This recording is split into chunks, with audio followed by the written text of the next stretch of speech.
There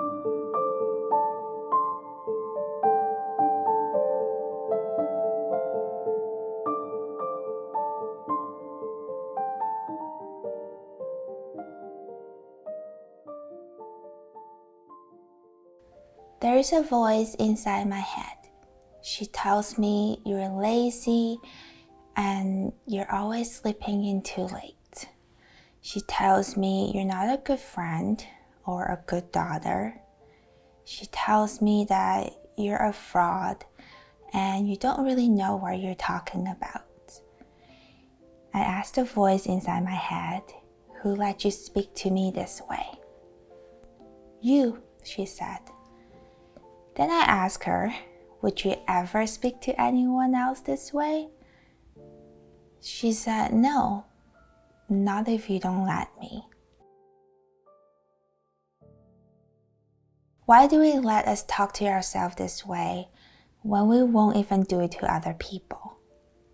Having imposter syndrome is like having a really bad friend that lives in your head and always saying mean things to you. Imposter syndrome is defined as the persistent belief that you don't deserve the success that you have. Even if you have accomplished a lot, even if you're really successful, you still feel anxious about your abilities, you're still doubting yourself, or you just feel like you're going to fail no matter what you do. What I used to do is I would work really, really hard to prove myself because I feel like I'm not good enough. I would over-prepare for presentations or client meetings, or I would volunteer to take on a lot of work. I would end up getting burnout because I was doing so much and overworking myself just to prove my worth. Today, I want to share 3 tips that have helped me overcome my imposter syndrome both at work, but also by building my personal brand online so that you can start believing in yourself and have more confidence in what you do.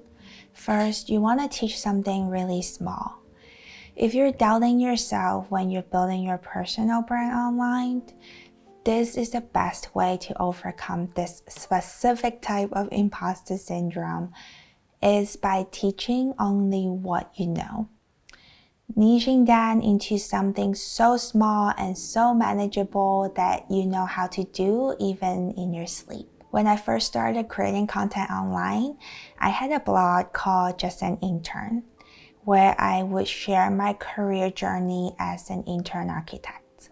At that point, I just started my first job. So instead of picking the big career niche, I niched down to create content around early stage career, like how to get your first job or writing your first resume as a graduate from school. I wasn't writing about getting promotions or negotiating your salary because I haven't done that and I didn't know how to teach people to do that. You don't want to overreach and teach something that you don't know, which goes to my second point, don't fake it till you make it.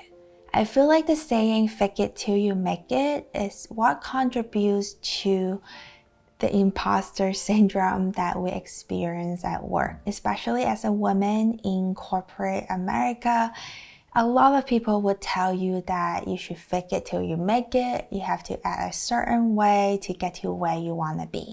But I feel like faking it literally makes you feel like you're a fraud in a lot of ways. So the better way for me personally to go about it is just to ask questions. A friend of mine used to tell me, don't ask these questions or don't ask that question because it will appear that you have a weakness and you don't know what you're doing. I'm a firm believer that if you don't know something, own it. People didn't hire you to fake it and ended up making mistakes because you're pretending you know what you're doing. When I was managing a team of people, I would rather they come to me first to ask the right questions so that we can figure it out together and do it right. Being honest about how you feel.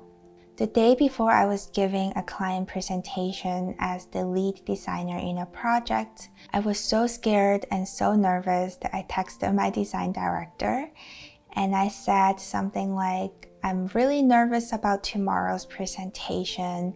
I don't think I'll do a good job. I think I'm gonna screw it up. Do you want to take over instead?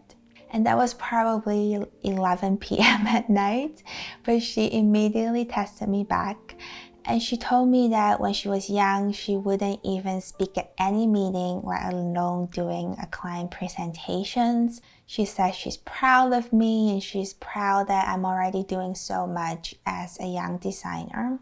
By being honest about how I felt, not just to myself, but to my colleague, to even my design director, I was able to get the support and encouragement that I needed to move forward with the presentation.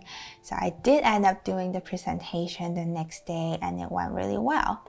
I know that talking like this can seem like you're weak and you're not competent enough to do your job.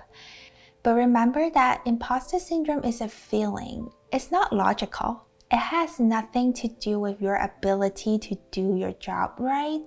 It has nothing to do with your competence. By opening up and being honest about it, you might find that you're not alone in this situation.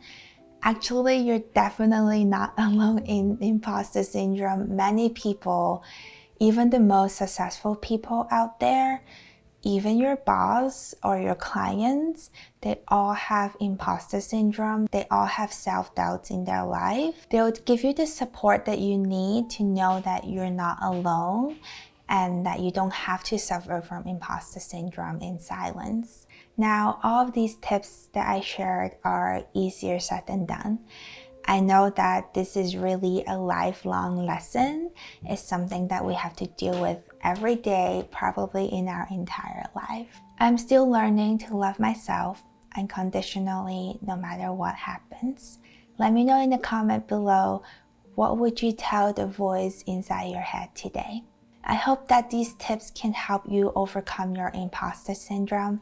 If you like this video, give it a thumbs up, subscribe to the channel, and hit the notification bell so you can get more videos like this in the future. And I know that when you're struggling with imposter syndrome, a lot of insecurities might come with it. So check out this video where I share about my biggest insecurity and my personal journey on how to overcome it. If no one told you this today, and if that voice in your head is not telling you this today, you're enough. I'll see you in the next video.